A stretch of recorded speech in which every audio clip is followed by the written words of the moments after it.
There's a needle making the rounds in Hollywood, and everyone's pretending it's for diabetes. How philanthropic.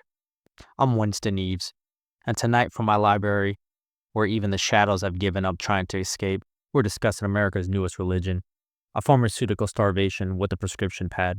Ozempic, the drug no one admits to taking, but everyone seems to be on it.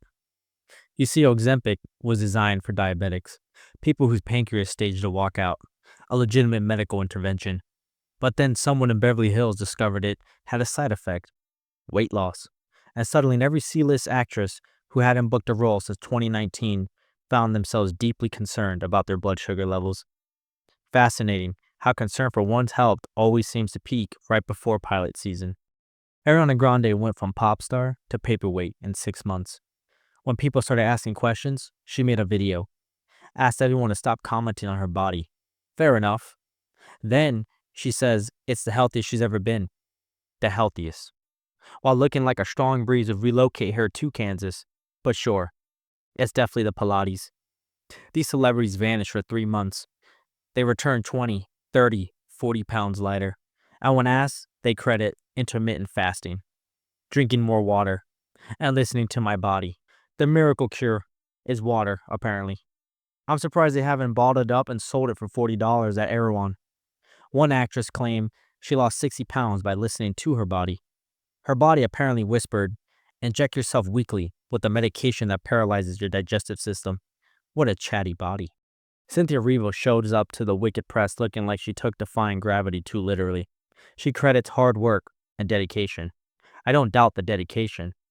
Starvation takes commitment, just not the kind that should come with a magazine spread. None of them will admit they're using it. They don't have to. The timeline speaks for itself. Rapid weight loss, hollowed faces, that specific gaunt look that doesn't come from SoulCycle. But admitting it will ruin the fantasy. The fantasy that they did it through discipline, through some combination of kale and willpower that us common mortals just haven't figured out yet. If they admitted the truth, the spell breaks. Every teenage girl would know that willpower alone won't get them there. So instead, we get elaborate theater. Jenna Ortega, the girl who plays Wednesday Addams, a character known for not giving a single damn what anyone thinks, shows up to the Wednesday Season 2 premiere looking like she's been living off black coffee and spite. Every interview, "I'm eating clean. I'm listening to my body." Her body's probably screaming. But listening and obeying are different things. Natalie Dyer has been thin for years. Now it's gone from naturally slender to someone check on her. Stranger Things fans have been commenting since Season 2. Still fading. Still working. No one confirms anything. No one ever does. Here's where it gets Darwinian. The drug works by making you nauseous, or removing your appetite entirely. You're not choosing healthier foods. You're chemically incapable of wanting food at all. It's not discipline. It's induced disinterest in survival. And yet the marketing persists. "I just started taking care of myself," one says. Taking care. What a delightful euphemism. Like calling a lobotomy a fresh perspective. The tea is Earl Grey.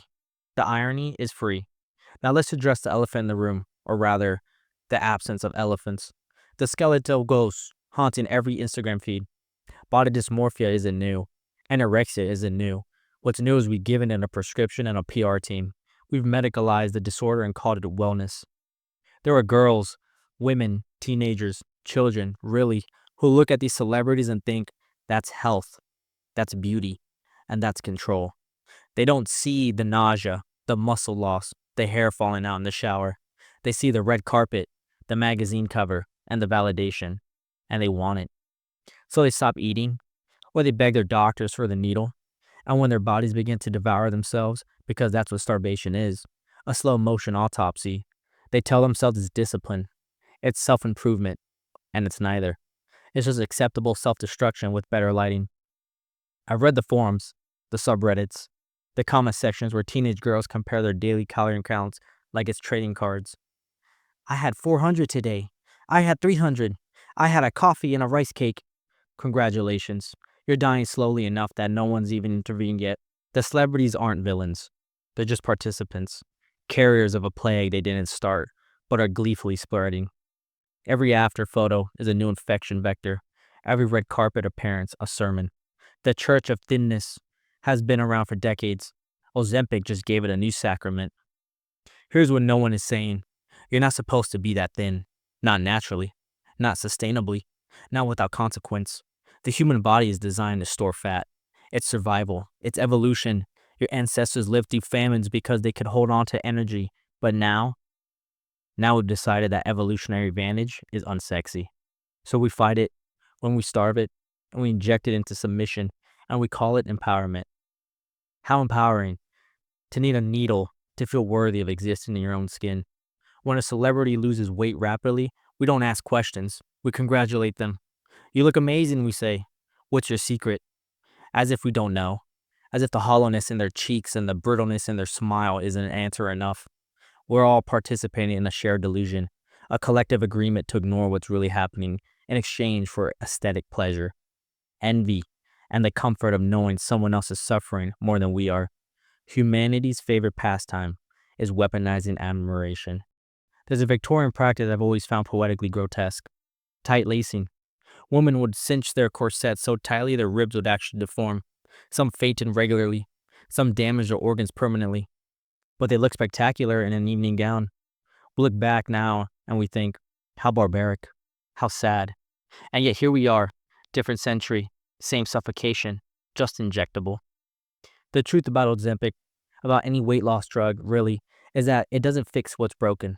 It just makes the breaking quieter. You're still dysmorphic, still chasing an impossible standard. You've just outsourced the starvation to a pharmaceutical company.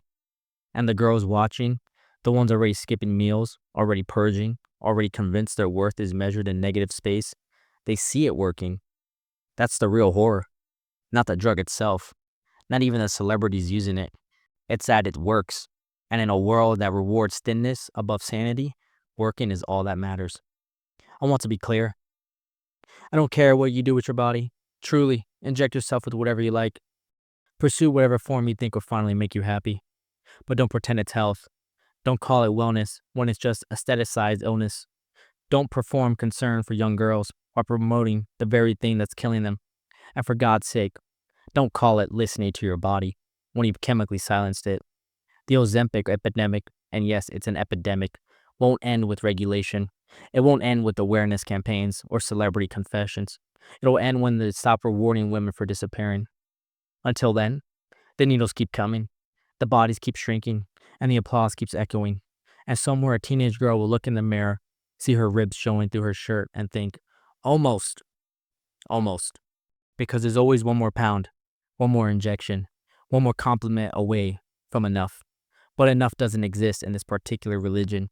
The altar demands everything, and it's always hungry. I'm Winston Eves, and I hope your appetite, whatever's left of it, returns someday, preferably before your organs give out.